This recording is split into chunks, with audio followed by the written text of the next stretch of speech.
Hello student, welcome back to YouTube channel. আজকে আমি করাবো ক্লাস 6 এর কোষে থেকে 1.1 যে অঙ্কগুলো আছে আমি তার মধ্যে 2 দাগ পর্যন্ত করে দিই। যারা দেখুন তারা প্লেলিস্ট থেকে দেখে নিও। এখন আমি 3 দাগ থেকে শুরু করব। তো 3 দাগের অঙ্কে কি বলেছে দেখো, এখানে বলেছে গল্প লিখি ও কোষে দেখি। এই যে অঙ্কটা দিয়েছে এই অঙ্কটাকে গল্পের আকারে প্রথমে লিখতে হবে, তারপর আমাদের এটা কি কোষে দেখাতে হবে। তো আমি ওখানে অঙ্কটা দেখো কিভাবে গল্পটা করব। এখানে দেখো দিয়েছে 12 - 2, তারপর এটাকে এই মাইনাস করে যেটি বেরোবে সেটার সাথে এই 2কে ভাগ করতে হবে। তো গল্পটা এরকমই হতে পারে যে আমার বাবা আমাকে 12টি আম দিয়েছে, তার মধ্যে কি আমি দুটো পচে গেছে বা দুটো খেয়ে নিয়েছি, আর যেগুলো আম ছিল সেগুলো আমরা দুটো সমান ভাগে ভাগ করে দিয়েছি। এরকমও লিখতে পারো বা এরকম ভাবেও লিখতে পারো।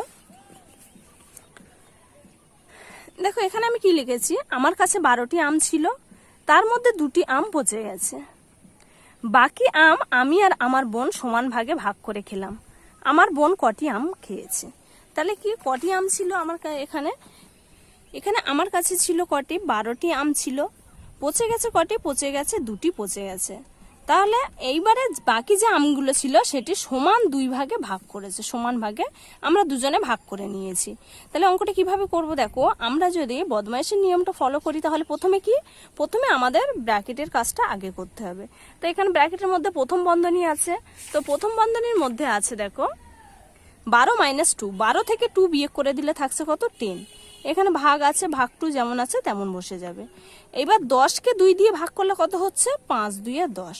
তাহলে এখানে চেয়েছে কি দেখো আমার বোন কটি আম খেয়েছে, তাহলে আমরা এখানে দেব অতএব আমার বোন 5টি আম খেয়েছে। আমার বোন 5টি আম খেয়েছে।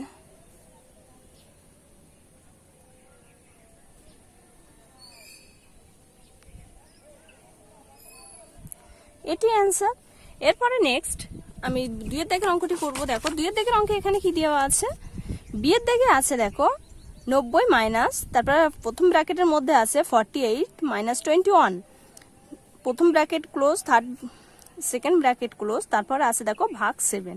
তাই এই অঙ্কটাকে আমি যদি গল্প আকারে লিখি কেমন হবে দেখো, এখানে আমি লিখে নিয়েছি যে আমার কাছে 90 টাকা ছিল, তার থেকে আমি দোকানে খাতা কেনার জন্য 48 টাকা দিয়ে দিলাম।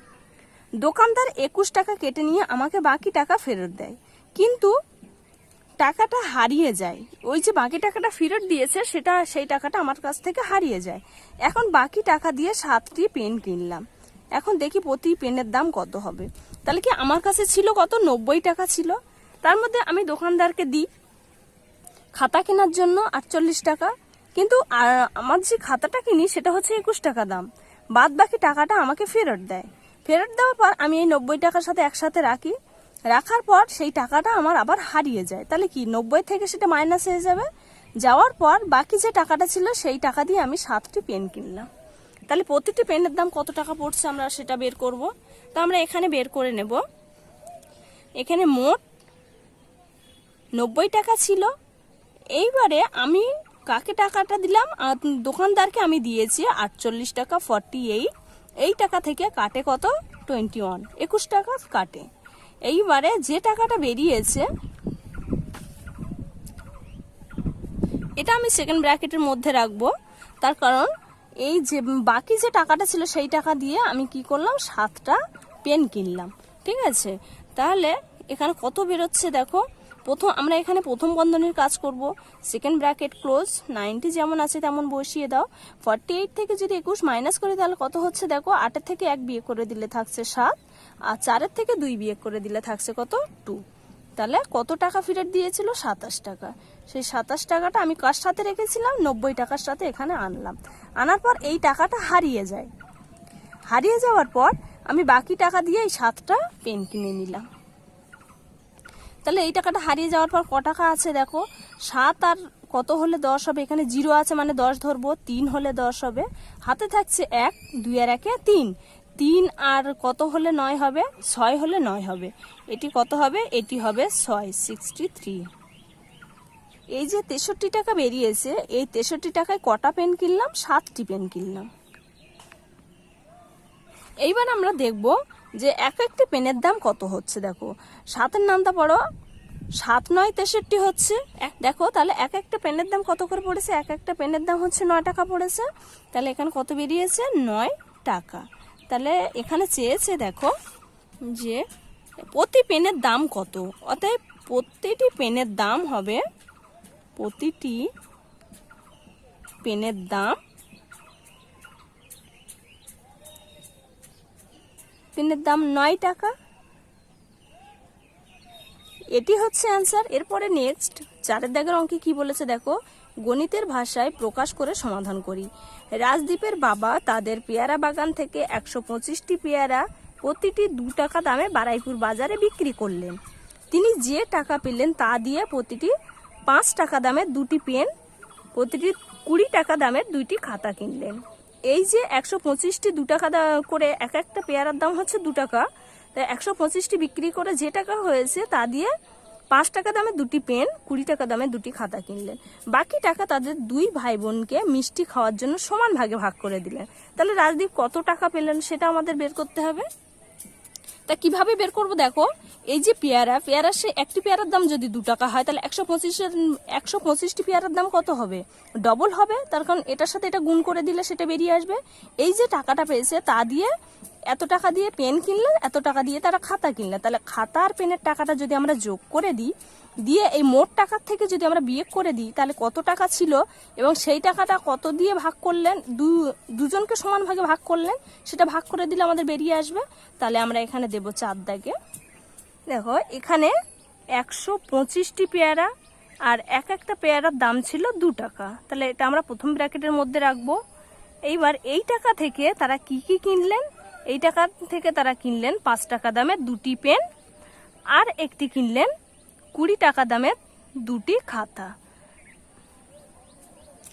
খাতা কিনলেন। এইবারে এইটাকে আমরা কি করব, দুটো যোগ করে এই পুরো টাকাটা থেকে যদি আমরা বিয়োগ করে দিই, দেওয়ার পর যে টাকাটা আছে সেই টাকা দিয়ে তারা কি করলেন, সমান ভাগে ভাগ করে দিলেন। এটা আমরা থার্ড ব্র্যাকেট দেব। দেওয়ার পর এখানে 2 ভাগে ভাগ করলেন, সেই দুটো ভাগ আমরা এখানে দিয়ে দেব। এখানে দিয়ে দিলাম। এইবার আমরা কিভাবে করব দেখো, এখানে এইটা প্রথম ব্র্যাকেট আর এখানে সেকেন্ড ব্র্যাকেট কেন দিলাম, তার কারণ এটা তো দুটো বন্ধনী একসাথে হয়ে যাবে, সেই জন্য আমরা এটাকে সেকেন্ড ব্র্যাকেটের মধ্যে রাখলাম আর এটাকে পুরোটাকে একটা থার্ড ব্র্যাকেটের মধ্যে রাখলাম। রাখার পর এই যে পুরো যে টাকাটা বেরোবে সেইটা দিয়ে আমরা দুটো ভাগ করে দেব, দিলে কত টাকা পেয়েছে সেটা বেরিয়ে আসবে। তাহলে প্রথমে আমরা কি করব, প্রথম বন্ধনীর কাজগুলো করে নেব। তাহলে 125কে 2 দিয়ে গুণ করলে কত হচ্ছে দেখো, 5 2 10, 10-এর কত হচ্ছে 0 বসে যাবে, হাতে থাকছে 1, 2 আর 2 4 আর 1 কত হচ্ছে 5 হয়ে যাচ্ছে, আর এখানে 2 1 2, তাহলে কত হয়েছে 250 হয়েছে। 125টি পেয়ারার দাম কত হচ্ছে 250 টাকা, এখানে মাইনাস বসে যাবে। এরপর আমরা এখানে সেকেন্ড ব্র্যাকেট বসিয়ে দেবো, প্রথম বন্ধনীর কাজ করব।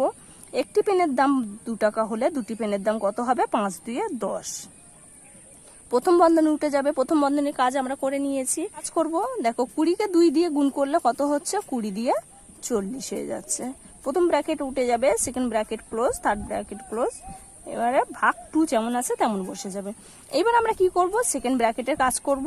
তো এখানে যেমন আছে আমরা তেমন বসিয়ে দেব।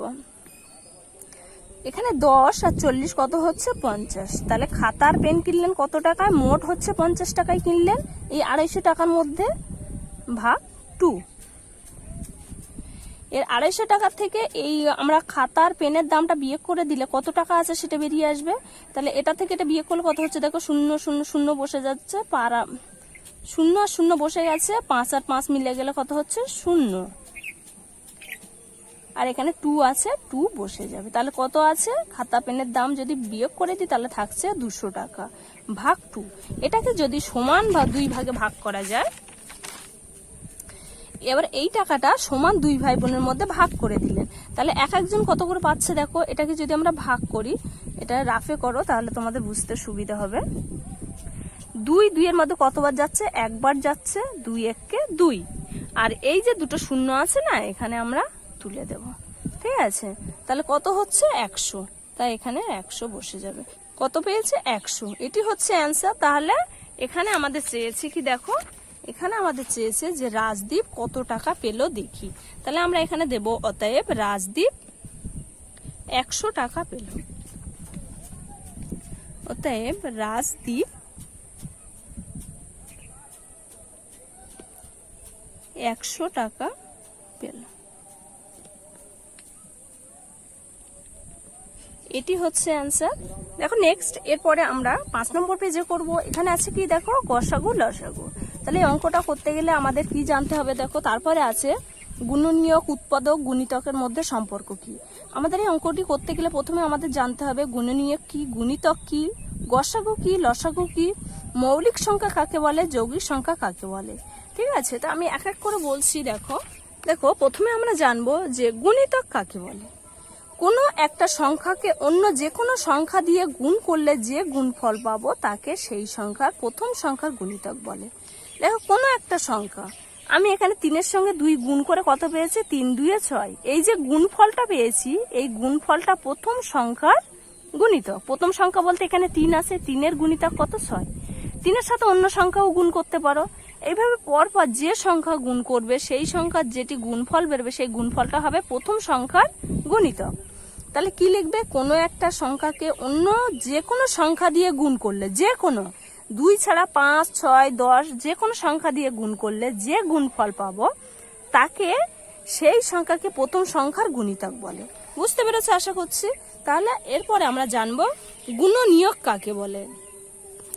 গুণনীয়ক হচ্ছে, আরো একটা জিনিস এখানে বলে দিই, গুণিতক শর্টকাটে যেটা মনে রাখবে যে গুণ করে আমরা যে ফলটা পাই সেটাই হচ্ছে গুণিতক। গুণ করে পরস্পর গুণ করে আমরা যে সংখ্যাগুলো পাবো।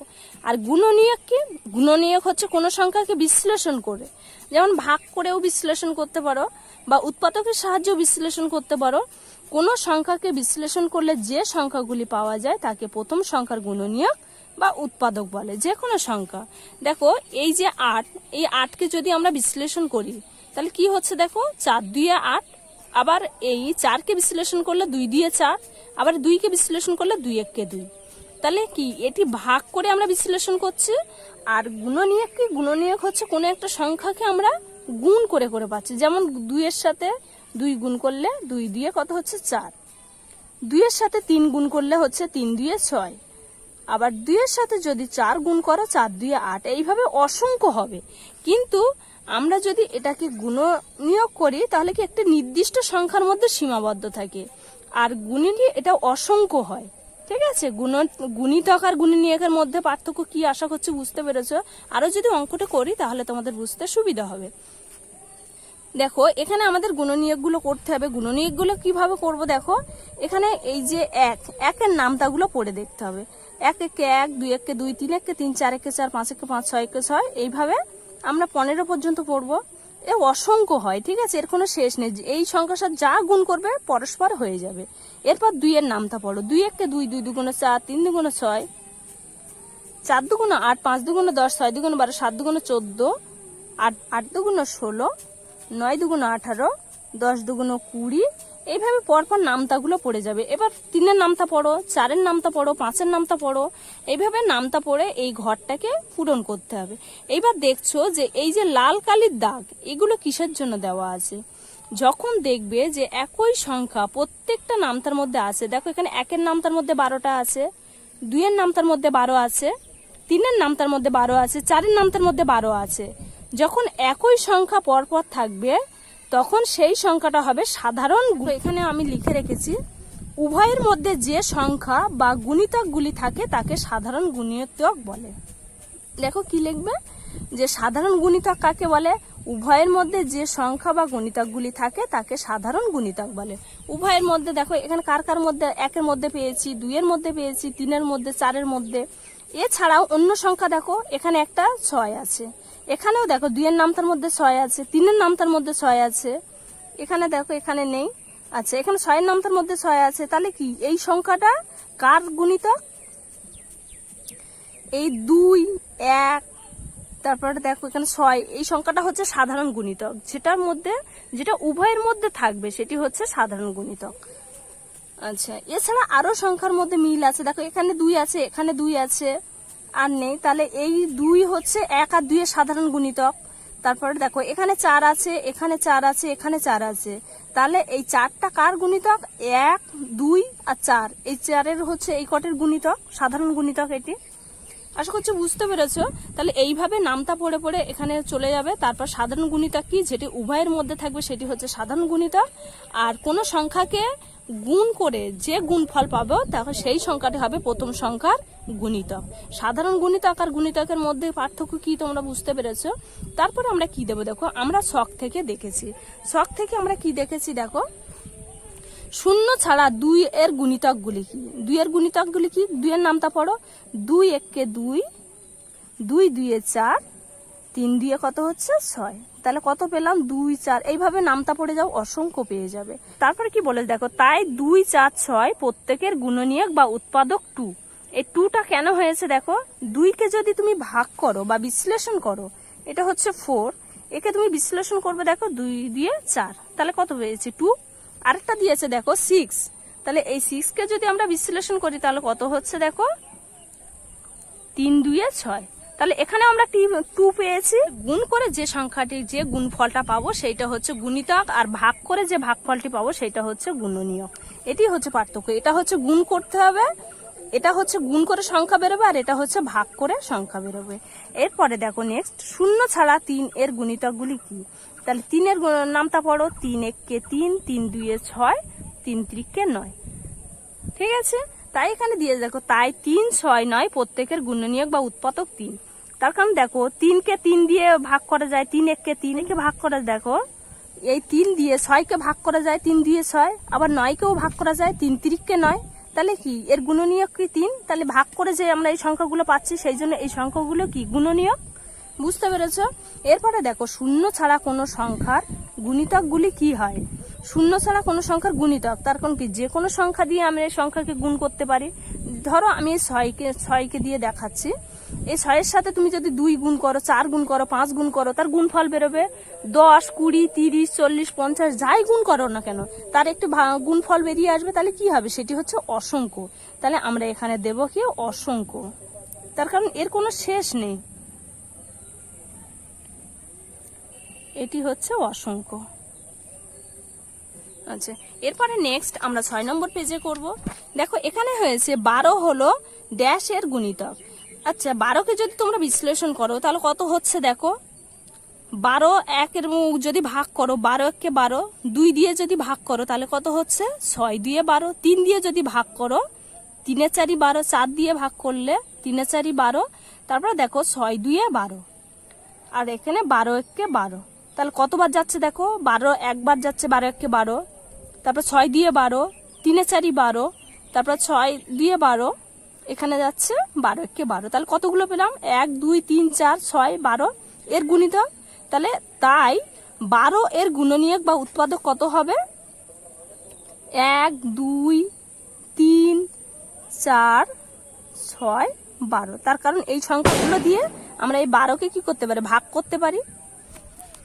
তারপরে দেখো এখানে বলেছে আমরা পাই, আমরা কিভাবে পাচ্ছি দেখো, এই 12কে যদি আমরা উৎপাদক প্রক্রিয়া ভাগ করি তাহলে কত হচ্ছে দেখো, 12কে উৎপাদক প্রক্রিয়া ভাগ আমরা কিভাবে করব দেখো, এখানে 12 1 কে 12, তারপর কত যাচ্ছে 2 দিয়ে যদি কাটি তাহলে কত হচ্ছে 6 দিয়ে 12, তারপরে দেখো 3 2 6, 3 দিয়ে 6, তাহলে আমরা এখানে কত পেলাম, এখানে 12 সমান পেয়েছি 1 2, তারপর পেয়েছি 3, তারপর পেয়েছি 2।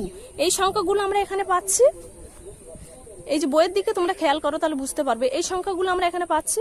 তাহলে আমরা কি দেবো, 12 এর মৌলিক উৎপাদকগুলি কি কি পেলাম, 12 এর মৌলিক উৎপাদক, এর মৌলিক। আবার একটা জিনিস তোমাদের জানতে হবে, মৌলিকটা কি। মৌলিক হচ্ছে যে সংখ্যা তাকে এক আর সেই সংখ্যা ছাড়া অন্য কোনো সংখ্যা দিয়ে ভাঙা যায় না। যেমন ধরো এই 2কে যদি তুমি ভাগ করো তাহলে কত দিয়ে ভাঙতে পারবে দেখো, 2 1 কে 2, তাহলে 1 আর এই 2 ছাড়া অন্য কোনো সংখ্যা দিয়ে আমরা ভাঙতে পারবো না, এইটা হচ্ছে মৌলিক সংখ্যা। যেমন 5কে তুমি ভাঙতে পারবে না, 5 1 কে 5, 5 1 কে 5, তাহলে কত হচ্ছে 5 আর 1 ছাড়া অন্য কোনো সংখ্যা দিয়ে আমরা ভাঙতে পারি না। তাহলে এইগুলো হচ্ছে মৌলিক সংখ্যা, যে সংখ্যাগুলো 1 আর এই সংখ্যা ছাড়া অন্য কোনো সংখ্যা দিয়ে ভাঙা যায় না, সেইগুলো হচ্ছে মৌলিক সংখ্যা। তাই এর মধ্যে আমরা কোনটা পেয়েছি দেখো, এক হচ্ছে মৌলিক না যৌগিক না। এক মৌলিক না যৌগিক না কেন? তার কারণ দেখো, এককে এক ছাড়া অন্য কোনো সংখ্যা দিয়ে ভাঙা যায় না। এখানে একটি মাত্র সংখ্যা পাচ্ছি, মৌলিক সংখ্যা হতে গেলেও এরকম দুটো সংখ্যা হতে হবে। তাহলে এককে আমরা ধরবো না, আমরা এখানে ধরবো 2 আর 3। তাহলে এখানে কত পেয়েছি? 12। এর মৌলিক উৎপাদকগুলি হচ্ছে 2 ও 3। তার কারণ 3কেও ভাঙানো যায় না। দেখো 3 এককে 3, 3 এককে 3, এছাড়া অন্য কোনো সংখ্যা দিয়ে ভাঙা যায় না, কারণ এক মৌলিকও না যৌগিকও নয়, এখানে বলে দিয়েছে। এরপরে নেক্সট দেখো, 2 ড্যাশ ড্যাশের গুণিতক। 2 কার কার গুণিতক? 2 হচ্ছে 1 আর 1 ও 2 এর গুণিতক, তার কারণ 2কে অন্য কোনো সংখ্যা দিয়ে ভাঙানো যায় না। তারপরে দিয়েছে দেখো 2 এর গুণনীয়ক বা উৎপাদক। 2 এর গুণনীয়ক বা উৎপাদক কত হবে? 2 এর গুণনীয়ক 1 আর 2 হবে, এটি হবে, তার কারণ এটি ছাড়া আর কোনো সংখ্যা দিয়ে ভাঙানো যায় না। তাহলে 2 এর গুণনীয়ক বা উৎপাদক 1 ও 2। 2 এর উৎপাদকের সংখ্যা আমরা কটা পেলাম? দুটো পেলাম, তাহলে আমরা এখানে দেব 2টি। তারপর কি বলেছে দেখো, তাই 2 একটি মৌলিক না যৌগিক? 2 হচ্ছে মৌলিক, তার কারণ দেখো 2কে 1 আর এই 2 ছাড়া অন্য কোনো সংখ্যা দিয়ে ভাঙানো যায় না, তাই এটি হচ্ছে কি? এটি হচ্ছে মৌলিক সংখ্যা। এটি হচ্ছে মৌলিক সংখ্যা। আশা করছি তোমরা বুঝতে পারছো। তারপরে কি দিয়েছে দেখো, কিন্তু 1 এর গুণনীয়ক বা উৎপাদক কত হবে? একই হবে, তার কারণ 1কে 1 ছাড়া অন্য কোনো সংখ্যা দিয়ে ভাঙানো যায় না। তারপর কি বলেছে দেখো, 1 এর উৎপাদকের সংখ্যা একটি, এর সংখ্যা হচ্ছে একটি বেরিয়েছে। 1 ড্যাশ সংখ্যা নয়, 1 হচ্ছে মৌলিক সংখ্যাও নয় যৌগিক সংখ্যাও নয়, তাহলে 1কে মৌলিক সংখ্যাও নয় যৌগিক সংখ্যাও নয়। এরপরে নেক্সট কি বলেছে দেখো, 6 হলো ড্যাশের গুণিতক। 6কে যদি তুমি ভাঙো তাহলে কার গুণিতক সেটি বেরিয়ে আসবে? 6 এককে 6, 2 দিয়ে যাচ্ছে, 3 দিয়ে 6, 3 বার যাচ্ছে, 4 যাচ্ছে না, 5 যাচ্ছে না, 6 যাচ্ছে, তাহলে কার কার? 1 2 3 6 এর গুণিতক। তাই 6 এর গুণনীয়ক বা উৎপাদক কত হবে? এই সংখ্যাগুলোই বসে যাবে, 1 2 3 6, তার কারণ এই সংখ্যাগুলো দিয়েই তো এটাকে ভাঙানো যায়। তাহলে 6 এর উৎপাদক কি হবে দেখো, 6কে যদি আমরা ভাঙাই তাহলে কত পাচ্ছি? এটি হচ্ছে 6। এর উৎপাদক পরীক্ষায় যদি আমরা ভাগ করি তাহলে কত পাচ্ছি? 3 2 6, তাহলে কত পেলাম? এখানে 6 সমান সমান 2 আর 3 পেলাম। তাহলে আমরা এখানে দেব 2 আর 3, এটি। তা 6 এর উৎপাদকের সংখ্যা কটি? এখানে আমরা কটি পেয়েছি? 1 2 3 4, 4টি। তাই 6 একটি মৌলিক না যৌগিক? 6কে তো ভাঙানো যায়, 1 আর এই 6 ছাড়া আরো সংখ্যা দিয়ে আমরা ভাঙাতে পারছি, তার কারণ দেখো এখানে 2 পেয়েছি, 3 পেয়েছি, আর 1 আর 6 পেয়েছি, 4টি সংখ্যা পেয়েছি, তাহলে কি 6 হচ্ছে যৌগিক সংখ্যা, এটি হবে যৌগিক সংখ্যা। এরপরে নেক্সট, 2 হলো যুগ্ম বা জোড়। 2কে কি বলে? মৌলিক না যৌগিক? 2 হচ্ছে মৌলিক সংখ্যা, তার কারণ 2কে 2 আর 1 ছাড়া অন্য কোনো সংখ্যা দিয়ে ভাঙানো যায় না, তাই 2 হচ্ছে মৌলিক সংখ্যা। প্রতিটি যুগ্ম বা জোড় সংখ্যা 2 এর গুণিতক। কেন 2 এর গুণিতক হবে? তার কারণ প্রত্যেক জোড় সংখ্যা 2 দিয়ে ভাঙা যায়। তুমি যদি একটু খেয়াল করো, দেখো প্রত্যেকটা জোড় সংখ্যা বলতে 4 6 8 এই সংখ্যাগুলোকে যদি আমি ভাঙি 2 দিয়ে ভাঙা যায়। 2 2 হচ্ছে 4। আচ্ছা, এখানে যদি 2 দিয়ে ভাঙি, 3 2 হচ্ছে 6, এটাকে যদি আমি ভাঙি তাহলে কত হচ্ছে? 4 2 8। তাহলে প্রত্যেক সংখ্যাকে 2 দিয়ে ভাঙা যায়, তাই হবে প্রতিটি যুগ্ম বা জোড় সংখ্যা 2 এর গুণিতক। তাই 2 এর থেকে বড় প্রতিটি যুগ্ম জোড় সংখ্যা কি হয়? এর থেকে প্রত্যেকটা বড় সংখ্যা, যেমন 4 6 আমরা যে সংখ্যাগুলো ভাঙালাম সেগুলো কি হবে? যৌগিক হয়ে যাবে, তার কারণ সেই সংখ্যাগুলো অন্য সংখ্যা দিয়েও ভাঙা যায়। শুধু একমাত্র 2ই হচ্ছে মৌলিক, তার কারণ একে 1 আর এই 2 ছাড়া অন্য কোনো সংখ্যা দিয়ে ভাঙা যায় না। তারপরে কি বলেছে দেখো, তাই একমাত্র জোড় মৌলিক সংখ্যা হলো 2। এই একমাত্র জোড় মৌলিক সংখ্যা যেটি, সেটি হচ্ছে 2, আর বাদবাকি সব জোড় সংখ্যা হচ্ছে যৌগিক সংখ্যা। তারপর কি বলেছে, ছক থেকে 15টি বিজোড় বা অযুগ্ম সংখ্যা, যেমন 1 3 5 7, আচ্ছা 9কে দিতে পারি 9 11, তারপরে হচ্ছে 13, এইভাবে অসংখ্য হয়ে যাবে 15। তো আমি আর লিখছি না, তোমরা এইভাবে 15টা লিখে নেবে। কোনো বিজোড় সংখ্যায় 2 অথবা 3 দিয়ে বিভাজ্য নয়। বিজোড় সংখ্যা কোনো জোড় সংখ্যায় যেমন 2 দিয়ে বিভাজ্য হয়, কিন্তু বিজোড় সংখ্যা তো 2 দিয়ে বিভাজ্য হতে পারে না। জোড় সংখ্যা একমাত্র 2 দিয়ে বিভাজ্য, মানে ভাঙা যায়, কিন্তু বিজোড় সংখ্যা তো 2 দিয়ে ভাঙা যায় না। তাই এখানে কি হবে? এখানে কোনো বিজোড় সংখ্যা 2 দিয়ে বিভাজ্য নয়, এটি হচ্ছে অ্যান্সার। আজকে ভিডিওটি এই পর্যন্ত। ভিডিওটি ভালো লাগলে অবশ্যই লাইক কমেন্ট শেয়ার করবো। আবার নেক্সট ভিডিওতে দেখা হচ্ছে। ওকে, বাই।